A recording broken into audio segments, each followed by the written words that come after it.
the little table at which you are probably reading this letter. The two had been playing cards at the table, and my grandfather's body was found lying in a litter of cards and gold sovereigns on the floor.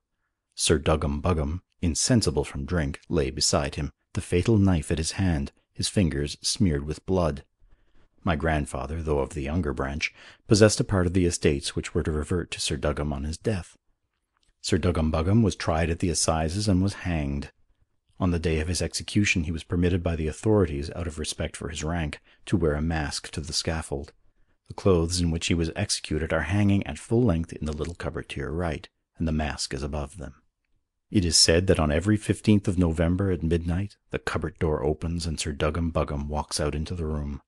It has been found impossible to get servants to remain at the Grange, and the place, except for the presence of Horrod, has been unoccupied for a generation. At the time of the murder, Horrod was a young man of 22, newly entered into the service of the family. It was he who entered the room and discovered the crime. On the day of the execution he was stricken with paralysis, and has never spoken since.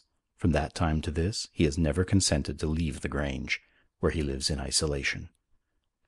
Wishing you a pleasant night after your tiring journey, I remain, very faithfully, Jeremy Buggam. I leave my reader to imagine my state of mind when I completed the perusal of the letter. I have as little belief in the supernatural as anyone, yet I must confess that there was something in the surroundings in which I now found myself which rendered me at least uncomfortable. My reader may smile if he will, but I assure him that it was with a very distinct feeling of uneasiness that I at length managed to rise to my feet, and, grasping my candle in my hand, to move backward into the bedroom. As I backed into it, something so like a moan seemed to proceed from the closed cupboard that I accelerated my backward movement to a considerable degree. I hastily blew out the candle, threw myself upon the bed, and drew the bedclothes over my head, keeping, however, one eye and one ear still out and available.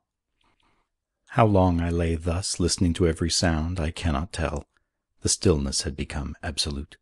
From time to time I could dimly hear the distant cry of an owl, and once far away in the building below a sound as of someone dragging a chain along a floor. More than once I was certain that I heard the sound of moaning behind the wainscot. Meantime I realized that the hour must now be drawing close upon the fatal moment of midnight.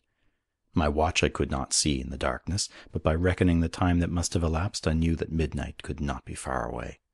Then presently my ear, alert to every sound, could just distinguish far away across the fens the striking of a church bell, in the clock tower of Buggam village church, no doubt, tolling the hour of 12. On the last stroke of 12, the cupboard door in the next room opened. There is no need to ask me how I knew it. I couldn't, of course, see it, but I could hear, or sense in some way, the sound of it. I could feel my hair, all of it, rising upon my head. I was aware that there was a presence in the adjoining room. I will not say a person, a living soul, but a presence. Anyone who has been in the next room to a presence will know just how I felt. I could hear a sound as of someone groping on the floor and the faint rattle of coins. My hair was now perpendicular. My reader can blame it or not, but it was. Then at this very moment from somewhere below in the building there came the sound of a prolonged and piercing cry, a cry as of a soul passing in agony. My reader may censure me or not, but right at this moment I decided to beat it. Whether I should have remained to see what was happening is a question that I will not discuss. My one idea was to get out, and to get out quickly. The window of the tower room was some 25 feet above the ground. I sprang out through the casement in one leap and landed on the grass below. I jumped over the shrubbery in one bound and cleared the moat in one jump. I went down the avenue in about 6 strides and ran 5 miles along the road through the fens in 3 minutes. This, at least, is an accurate transcription of my sensations. It may have taken longer. I never stopped till I found myself on the threshold of the Buggam Arms in Little Buggam, beating on the door for the landlord.